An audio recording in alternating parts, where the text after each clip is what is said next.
আজি সুৰক্ষা দলৰ তৰফৰ পৰা আমি ৪১তম অসম আন্দোলনৰ যি স্মৃতি, যিসকল ব্যক্তিয়ে যিসকল শ্বহীদে অসম আন্দোলনত নিজৰ সৰ্বস্ব ত্যাগ কৰিলে অসম মাতৃৰ কাৰণে, আজি সুৰক্ষা দলৰ তৰফৰ পৰা শ্ৰদ্ধাঞ্জলি নিবেদন কৰিছোঁ।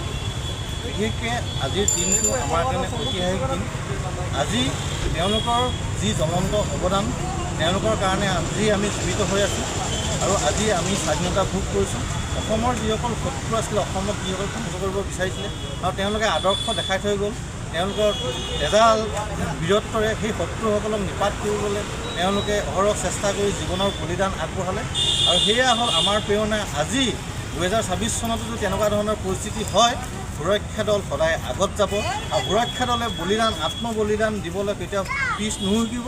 আৰু সেইকাৰণে তেখেতসকলৰ আত্মাৰ সদগতি প্ৰাপ্তিৰ কাৰণে আমি য'ত কিঞ্চিত অলপ চেষ্টা কৰিছোঁ। দলমুখ চাৰিআলিৰ ডক্টৰ ভূপেন হাজৰিকাৰ মূৰ্তিৰ সমীপতে আমি বন্তি প্ৰজ্বলনেৰে এই শ্ৰদ্ধাঞ্জলি অনুষ্ঠানভাগি আয়োজিত কৰিছোঁ। আমি এই অনুষ্ঠানভাগিৰে এটা বাৰ্তা প্ৰেৰণ কৰিব বিচাৰিছোঁ। আমি অসমৰ ৰাইজৰ মাজত আছোঁ, অসমীয়া ৰাইজৰ মাজত আছোঁ। সুৰক্ষা দল সদায় কাষত থাকিব আৰু যেতিয়াই বিপদ হ'ব সুৰক্ষা দল আগুৱাই যাব। ধন্যবাদ। আজি ২০২৬ চনতো হ'ব পাৰে, ২৭ চনতো হ'ব পাৰে। শত্ৰুক কেতিয়াও আপোনালোকে বিশ্বাস নকৰিব। শত্ৰু যে আপোনালোকৰ জীৱনত নাথাকিব কেতিয়াও নহয়।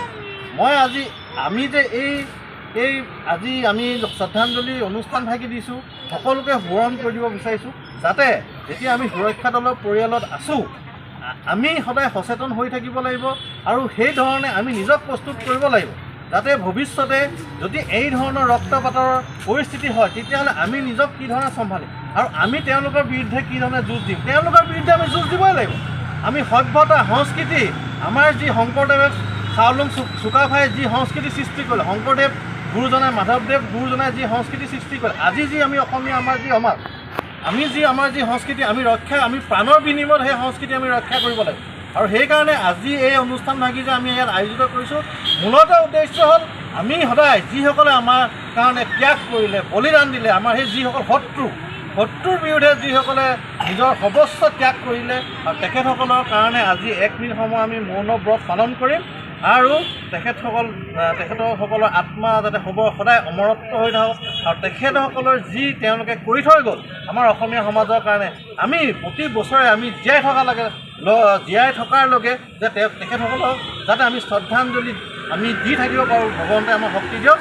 আৰু ইয়াকে কৈ আমি বক্তব্য সামৰণি মাৰিছোঁ। আৰু বিশেষকৈ এতিয়া আমি ১ মিনিট সময় সকলোৱে মৌন ব্ৰত পালন কৰিম। আপুনি ক'লে না ৰাতিপুৱা